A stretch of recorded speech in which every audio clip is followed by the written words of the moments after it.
Well, hello today. As obvious as it can be, um, today today's topic is about iOS and Android. Well, what the real difference actually is basically one is open source and one is, well, you can call it closed source because you can't control it at all. So with Android, as it's open source, so you can do whatever you want basically. So what I mean with whatever I want, you can actually customize the ROM. Well, for you who don't understand the ROM, basically the ROM is the version of the Android you have. So basically, here is, well, GSM Arena. This is where you can actually find information about all phones you've heard of. So this is the 4G Galaxy S3 and iPhone 5 basically. So the Android version here is the 4.11. Well, that's the one with its release, and of course it's the iOS 6 for the iPhone 5. Now, how is Android is better than iPhone 5? Well, that's my own view, of course. With the Galaxy, well, maybe not with the Galaxy, with the Android in general, whether it was a Samsung, a Motorola, a Sony, or LG, or HTC, or whatever, you always have the ability to change a lot of things in your phone. Yeah, well, starting from the ringtone, well, maybe you can change it now in the iPhone, but it's not only with the ringtones. With the ringtone, with the wallpapers, with the apps, you can actually change everything, so you can actually make an Android phone looks like an iPhone. Well, it's not that the iPhone is better that you would want it to look like it, but it's just part of the customization. Another thing, now some would say that okay, when you start to customize your Android you would lose your warranty. Well, that's not really the case, because when you actually start customizing the ROM, there is an original and official ROM, and there is the customizable ROM, which is done by developers in a place like XDA.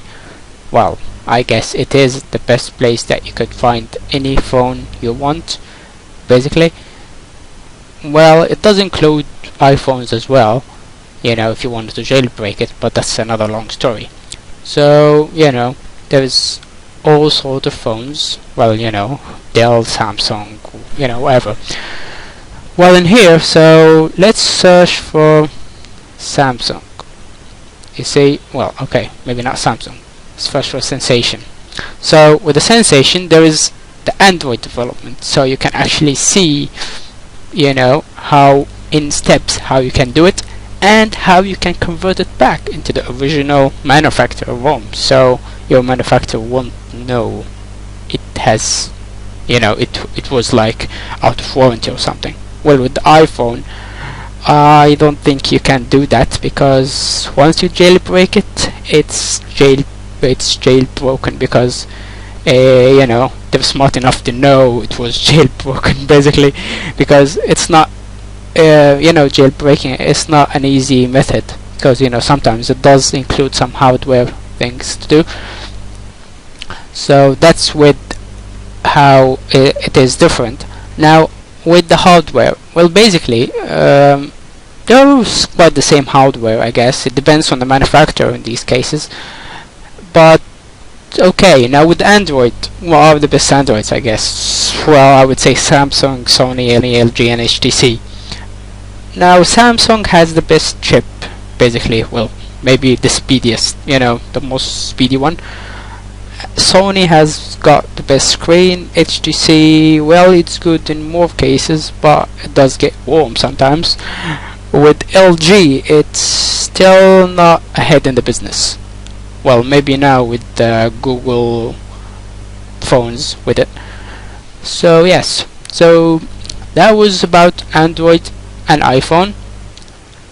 That was like, a small introduction to them, and if you have any questions about either of these websites, which is XDA forums, Android forums, but XDA is still better, and GSM Arena, where you can find a lot of info about both kind of phones and BlackBerry as well.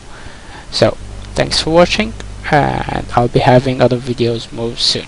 Thank you. Check my blog as well.